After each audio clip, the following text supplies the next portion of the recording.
यहाँ आपको अपडेट करें, पीटीआई के रहनुमा जुल्फी बुखारी का कहना है कि उस्मान बुज़दार की गलत चॉइस के बारे में चेयरमैन पीटीआई इमरान खान को भी एहसास हो गया था। लंदन में मीडिया से गुफ्तगू करते हुए जुल्फी बुखारी ने कहा कि उस्मान बुज़दार को वजीर आला बनाना ही नहीं चाहिए था। बुज़दार की गलत चॉइस के बारे में चेयरमैन पीटीआई इमरान खान को भी एहसास हो चुका था, लेकिन बाद में उन्हें हटाना मुनासिब न था। उन्होंने मजीद कहा कि मेरे खिलाफ मुकदमात बनाने वालों में चेयरमैन पीटीआई इमरान खान के चंद करीबी लोग शामिल थे। जुल्फी बुखारी का मजीद कहना था कि फराह गोगी ने करप्शन की है तो उसे सख्त सजा मिलनी चाहिए, मेरे जेल जाने से फायदा नहीं होगा।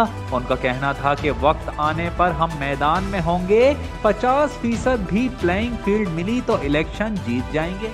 यहाँ आपको अपडेट करें, पीटीआई के रहनुमा जुल्फी बुखारी का कहना है कि उस्मान बुज़दार की गलत चॉइस के बारे में चेयरमैन पीटीआई इमरान खान को भी एहसास हो गया था। लंदन में मीडिया से गुफ्तगू करते हुए जुल्फी बुखारी ने कहा कि उस्मान बुज़दार को वजीर आला बनाना ही नहीं चाहिए था।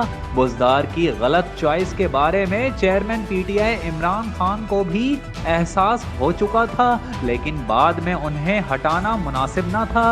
उन्होंने मजीद कहा कि मेरे खिलाफ मुकदमात बनाने वालों में चेयरमैन पीटीआई इमरान खान के चंद करीबी लोग शामिल थे। जुल्फी बुखारी का मजीद कहना था कि फराह गोगी ने करप्शन की है तो उसे सख्त सजा मिलनी चाहिए, मेरे जेल जाने से फायदा नहीं होगा।